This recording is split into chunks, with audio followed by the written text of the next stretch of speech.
Hello, beautiful people, and welcome back. I'm Supreme Verdicts, a practicing attorney by day and a magic strategist by night. After working all day on the rule of law, I come home to master the laws of magic. Today, I'm going to tell you everything we know about Avatar The Last Airbender, the Magic the Gathering set, including evidence-backed conjecture on the brand new bending mechanic. Comment below if you want to see more content like this. We'll have a gameplay video back for you next week. I'm going to be first going through the Avatar Aang card that was spoiled this past weekend at MagicCon Las Vegas. I'll then go through the bending mechanic with an overview, broad strokes about what has led us to this point and why the mechanic is going to be framed the way it is. And then I'll go into the details, the differences between waterbending, earthbending, firebending, airbending, and specifically why flavor-wise they're on point and still fit within the color pie of Magic. And finally, some closing thoughts. I'm so excited for this. Spoiled this past weekend, we have Avatar Aang, which flips into Aang, Master of Elements. Avatar Aang is 4-color, everything except for black. A legendary creature, human avatar ally, 4/4, with flying, firebending 2, and the ability that says whenever you waterbend, earthbend, firebend, or airbend, draw a card. Then, if you've done all 4 this turn, transform Avatar Aang. Avatar Aang transforms into Aang, Master of Elements, a 6/6 flying avatar ally that says spells you cast cost Wooburg less to cast. Note, this is not generic. This does not have the clause that says that you can't spend this mana on non-generic costs only, or colored costs only, similar to Morophon. This can be used for anything. So if you have white and then 4, you can use this to cast that card, or to then cast that card for free. It also has the ability where at the beginning of each upkeep, you may transform Aang, Master of Elements. Each upkeep. If you do, you gain 4 life, draw 4 cards, put 4 +1/+1 counters on him, and he deals 4 damage to each opponent. Already just a ridiculous card, super cool, beautiful, beautiful artwork. In case you haven't noticed, the artist down here is listed as Brian Konietzko, one of the 2 creators of Avatar The Last Airbender, the original TV show. Little known facts about Brian Konietzko. First of all, he grew up and went to school right around the corner from where I grew up, which is super cool. But he also went to school for animation and is well known as an illustrator and has worked on illustration both for Avatar The Last Airbender as well as other shows and projects of his. If you haven't seen it yet, I highly recommend you look up the art panels from when the set was originally spoiled to be coming out back during Aetherdrift. Whichever MagicCon that was, the most recent one. There's these beautiful art panels that look exactly like the show, and I would wager that Mr. Konietzko worked on those as well in some capacity. Another thing to note, happy Pride Month. Here we have the return of Ally as a creature type. I put General Tazri here just as a fun reminder of what the ally kind of creature type had to do with. It's from the Zendikar block, mostly, where the allies fought up against the Eldrazi, and the whole idea was an ally would enter the battlefield and have an effect that affected itself, but also buffed other allies, or in the Rally variant, it buffed all your creatures when you played allies. Notably, the ally creature type has been printed once recently in Foundations. There's some green common that happens to have the ally creature type, but before then, it hasn't been printed since Kozla, the convoking card from Phyrexia All Will Be One, or March of the Machines, that's what it was, which was in 2023. Also, just notably, Bruce Tarl was just added onto Arena from the Final Fantasy Special Guest List, also an ally. We haven't seen many ally cards since Zendikar. It's always exciting when a new one comes out. One, it helps make the Tazri decks a lot more powerful, but interestingly, Mark Rosewater, the lead design for Magic the Gathering, he actually posted on his blog back in 2022, October of it, that he was very interested in doing more ally cards and cards that dealt with the ally creature type, exploring that space more. I think this could be a very good sign of us coming back to it, especially with the whole Avatar The Last Airbender, the idea of the storyline being very much all the nations coming together up against the Fire Nation. Now, for the card in general, so much flavor text here that we can go to unpack. The flavor text itself, it's easy to do nothing, it's hard to forgive. Of course, from the episode of the Southern Raiders in Season 3 when Katara has to go face the man who killed her mother, who took her away. And that's a fantastic quote. Of course, the art is from the final battle, and you can see it here in the outline behind Tazri as well. The art is from the final battle against Fire Lord Ozai. A lot of flavor going into this very powerful card. This is clearly Aang's ultimate form once he's mastered on all four elements, as you can see, of course, by the flip side. But some interesting things to note. Aang has flying on both sides, and specifically in his human side, he has Firebending too. Flying, I'm fairly certain we're going to see that just in general with the air nomads. There's not going to be too many of them that are able to be printed. After all, this whole set is, the whole lore is based that this is the last Airbender. So I definitely see flying being something that they give to the Airbenders, especially once we get to what the bending mechanic is, how that can play into the overall plot of the mechanic. Not plot the mechanic, but the plot, the storyline of the mechanic. And then Firebending too, because this is Aang in the third book. This is Aang when he's learning Firebending. Notably, it's not Firebending 1, and it's not Firebending 3. I'm fairly certain that bending in general, and we'll get to that in just a moment, actually, Aang is going to be a little bit more powerful than a generic bender. While a normal card might have bending 1, Aang will likely have bending 2, or Katara would have bending 2. Potentially, if we see it, Aang could even have bending 3 or bending 4 for some of his other cards where he's a specialist in a particular field. Or Toph, of course, is the greatest earthbender of all times, might have a higher earthbending level. But we'll get to that in just a moment. In general, the art is beautiful, the flavor really hits on point, but we have to talk for a moment about just this completely wacky ability. Whenever you waterbend, earthbend, firebend, or airbend, draw a card. So automatically the card itself, Firebending 2, you're going to be drawing a card when the Firebending triggers. And then if you've done all four, you transform it where it has this upkeep ability, so it can happen immediately on the next turn. You can transform to gain 4, draw 4, put 4+1/+1 counters, and deal 4 damage to each opponent. This means, first of all, because you need to do all 4 to transform it, you'll be waterbending, draw a card, earthbending, draw a card, firebending, draw a card, airbending, draw a card. That's 4 cards you're drawing on the turn you flip Aang. The very next upkeep, you can flip Aang back and draw an additional 4 cards. At base, this card is going to draw you 8 cards within 1 turn cycle, if you really wanted to go that route. This is ridiculously powerful, and I'm so excited to see how it's going to play out. Now we're going to talk about the first mechanic, bending. This is probably not the only mechanic. It's certainly not the only mechanic. This is just the first of it. In fact, this mechanic is probably only going to be limited towards creatures. After all, in the Avatar The Last Airbender world, creatures are the only ones that can bend.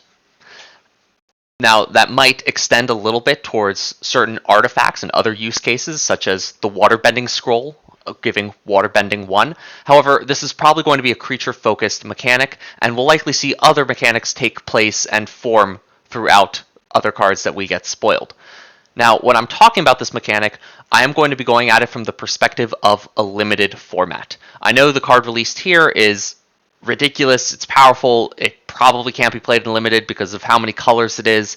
It's probably not even good in limited because you'll never actually get to flip it, although I guess the drawing cards is going to be super useful.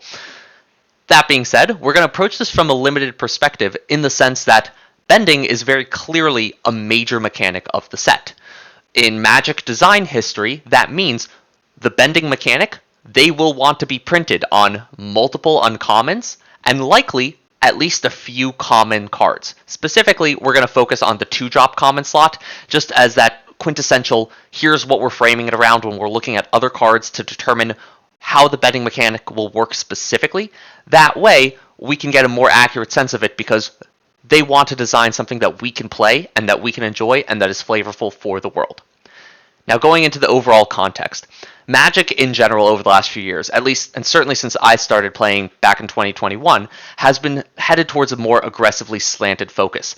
A lot of the mechanics in the games are focused towards actual resource management and rather than a do-nothing dirtily mechanic. They want you to progress in game state towards the end game and get to a point where there is going to be a winner and a loser.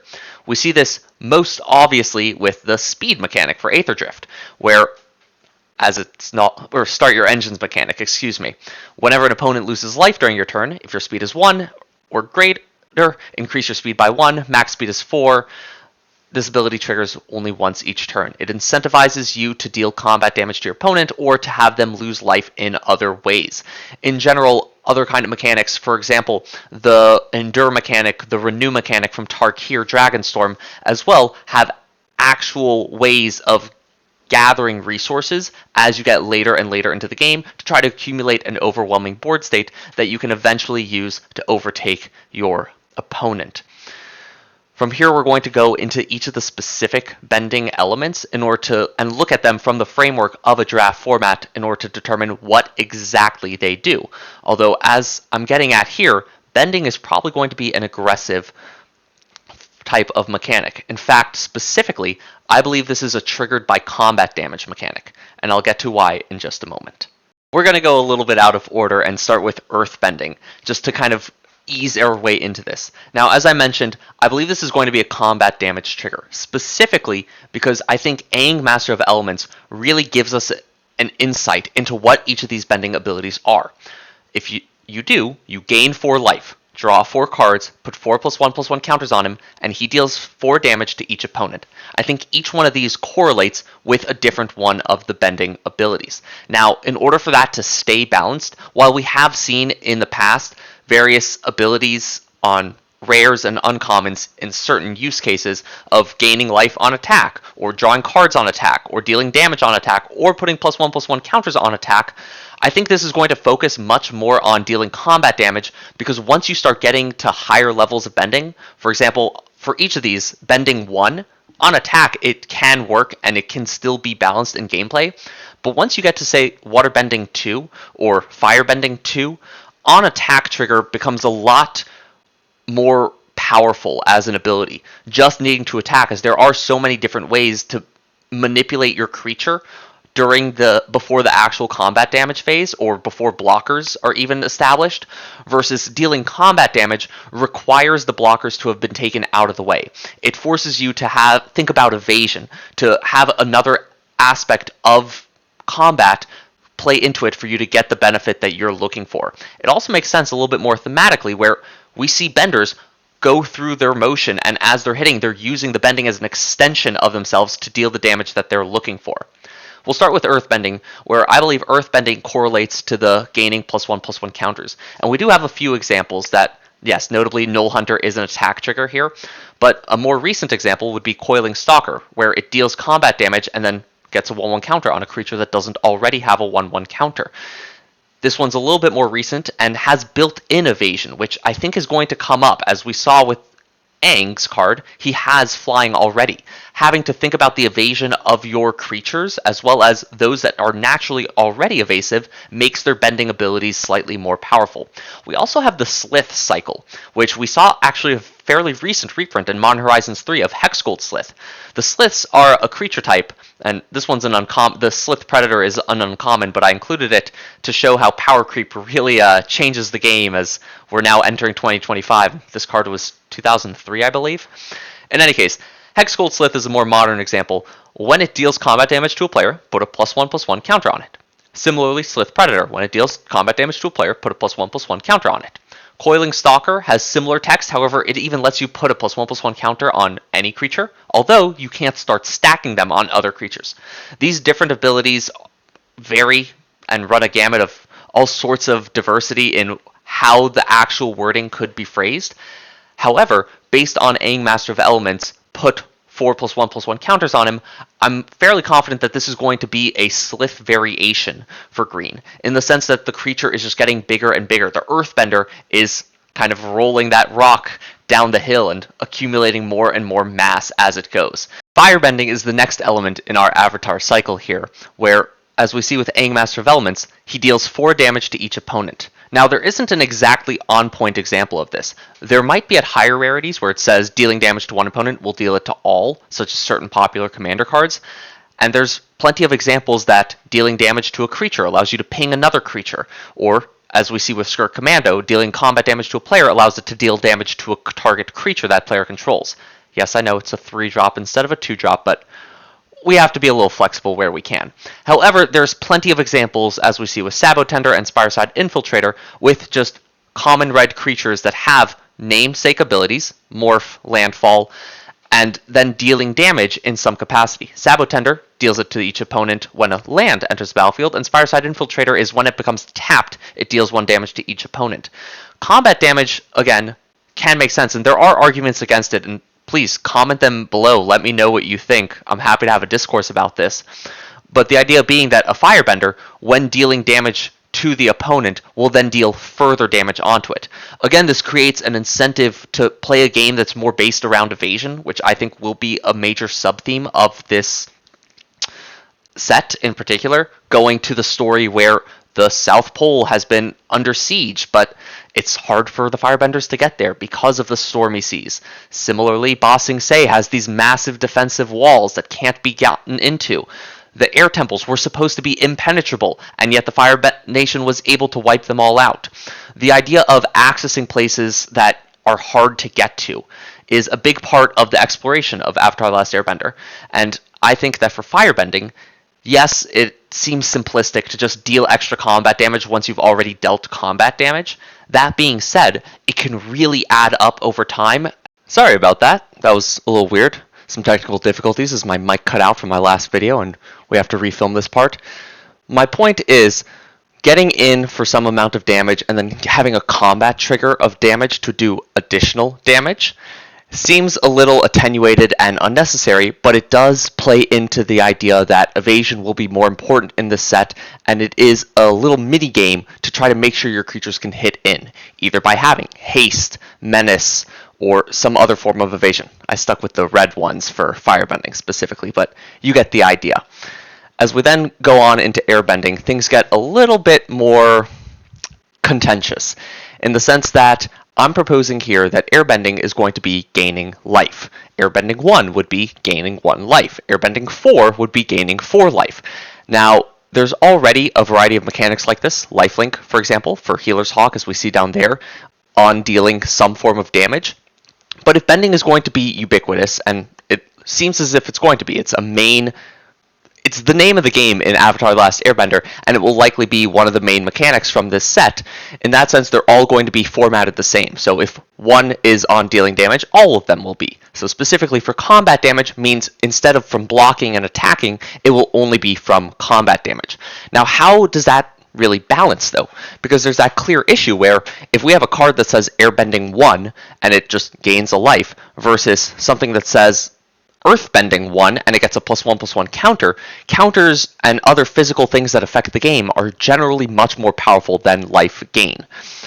The way this balances, and by the way, we do have other examples up here with White Mage's Staff of gaining life when it attacks, and Sylvan Shepherd when it attacks versus on damage. Lifelink usually fills the niche for actual damage triggers gaining life. The way that we balance the life gain with some of these other aspects, such as counters, dealing damage, or drawing cards, is that there's going to be a lot less airbenders than there will be of all the other types of bending in the set. We get that from the show. The name of the show is The Last Airbender. We don't see standard air acolyte benders throughout the show.